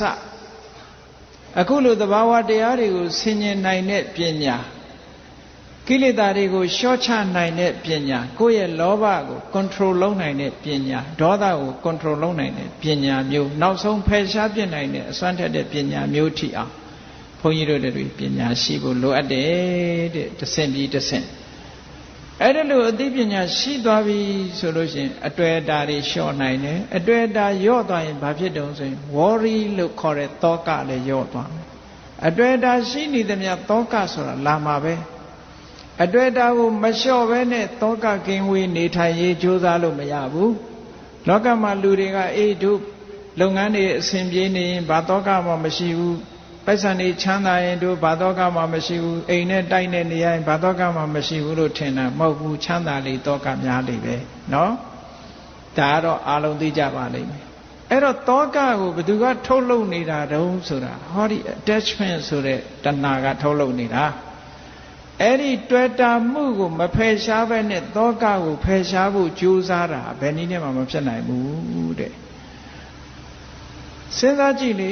ကိုမပိုင်တဲ့ပစ္စည်းဥစ္စာအပေါ်မှာတောကဖြစ်လားမဖြစ်ဘူးလားစဉ်းစားကြည့်ပေါ့ကိုမပိုင်တဲ့ပစ္စည်းဥစ္စာဆိုရင်တောကလုံးဝမဖြစ်ဘူးကိုဟာလို့သတ်မှတ်လိုက်တဲ့အချိန်ကစပြီးတောကဖြစ်သွားပြီကိုဟာမဟုတ်ဘူးဆိုလို့ရှိရင်ဘာမှဖြစ်ဘူးလေမိလောင်လောင်ရေမျောမျောဘာမှဖြစ်ဘူးကိုဟာဆိုရင်ဖြစ်လာပြီဘာဖြစ်လို့တွေ့တာလို့ပဲအဲ့တော့တွေ့တာမှုသည်တောကကိုဖိတ်ခေါ်တောကကိုဖြစ်စေတတ်တဲ့သဘောတရားပစ္စည်းဥစ္စာရှိရင်တောကကင်းလိမ့်မယ်လို့ထင်တယ်ပစ္စည်းဥစ္စာရှိလို့ပစ္စည်းဥစ္စာပေါ်တွေ့ရင်တောကပိုကြီးတယ်ဒါကြောင့်မို့လို့ဒီလိုအသိဉာဏ်မျိုးရအောင်တရားဓမ္မကိုနာယူရတယ်စာအုပ်ဓမ္မစာအုပ်တွေကိုဖတ်ရတယ်ဓမ္မစာအုပ်တွေကိုဖတ်ရှိခြင်းတရားဓမ္မကိုနာယူခြင်းဖြင့်တောကကိုလျှော့ချတဲ့နည်းပညာမျိုးတွေနဲ့ရအောင်ကြိုးစားထို့သောရအောင်ကြိုးစားခြင်းဖြင့်ပညာဥစ္စာဆိုတဲ့အကောင်းဆုံးဥစ္စာတစ်ခုရနိုင်တယ်လောကမှာလူရလို့ဖြစ်လာလို့ရှိရင်ပဂတိရွှေငွေယရနာတွေဥစ္စာတွေတဲ့ပို့ပြီးတော့အရေးကြီးတဲ့ဟောဒီဥစ္စာ9မျိုးတဲ့တတ္တာဆိုတဲ့ယုံကြည်ချက်သီလဆိုတဲ့ကိုချင်းတရားဟိရိဩတ္တပဆိုတဲ့အဆက်နဲ့အကြောင်းသုတ္တဆိုတဲ့အကြာအမြင်စာကဆိုတဲ့ဆုံးလွတ်မှုပညာဆိုတဲ့အကောင်းဆိုအကြောင်းကျိုးခွဲခြားသိနိုင်မှုဆိုတဲ့ဟောဒီပညာတွေနဲ့ပြည့်စုံတဲ့ပုဂ္ဂိုလ်ဟာမြတ်စွာဘုရားကပိုက်ဆံတစ်ပြားမှမရှိခြင်းနေပါစေမမွဲပါဘူးတဲ့ဟုတ်ကဲ့လားမြတ်စွာဘုရားကယတအဋ္ဌိယဝအကျင့်အမျိုးသမီးမိမှာဖြစ်စေယတပုရိသတဝအကျင့်မျိုးကောင်းသားမှာဖြစ်စေဣတိတနာယခုပြောခဲ့တဲ့လောကမှာအလွန်လိုအပ်တဲ့သူတော်ကောင်းဥစ္စာယရနာတို့သည်တန်တိထင်ရှားမသွေရှိကြပါပေကုန်၏သောထိုအမျိုးကောင်းသားအမျိုးကောင်းသမီးကိုအထလေတော်တိဆင်းရဲသူမဟုတ်မွဲတေသူမဟုတ်ရေဟောစတိခေါ်ဆိုပြညတ်သမုတ်အပ်ပါပေတော့၏တသထိုသူတော်ဥစ္စာ9ပြားနှင့်ပြည့်စုံတဲ့အမျိုးကောင်းသားမျိုးကောင်းသမီးဇီဝိတံလူဘဝရ၍အသက်ရှင်ရခြင်းသည်အမောကံအချီးနီးအကျိုးမဲ့အလကားမဟုတ်သည်ဟောတိစင်စစ်မသွေဖြစ်ပါပေသည်ဟု၍ဘဂဝါရွှေဘုန်းတော်သခင်ရှင်တော်မြတ်ဖရာသည်အဝေါစကောင်းစွာမသွေဟောကြားတော်မူခဲ့ပါပေတည်း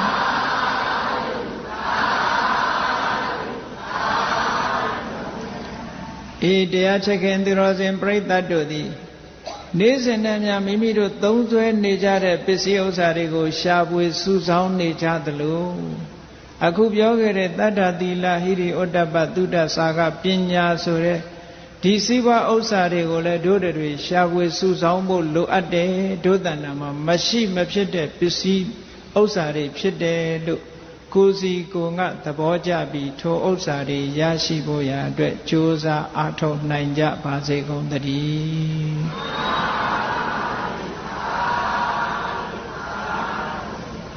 မေတ္တာပို့လိုက်တတ္တဝါများစွာဘေးရန်ကွာချမ်းသာကြပါစေတတ္တဝါများစွာဘေးရန်ကွာချမ်းသာကြပါစေမေတ္တာရေချမ်းသုံးငါဖြံငြိမ်းချမ်းကြပါစေသက်ရှိကျမ်းမာစိတ်ချမ်းသာလိုရာဆန္ဒပြည့်ပါစေသက်ရှိကျမ်းမာစိတ်ချမ်းသာလိုရာဆန္ဒပြည့်ပါစေ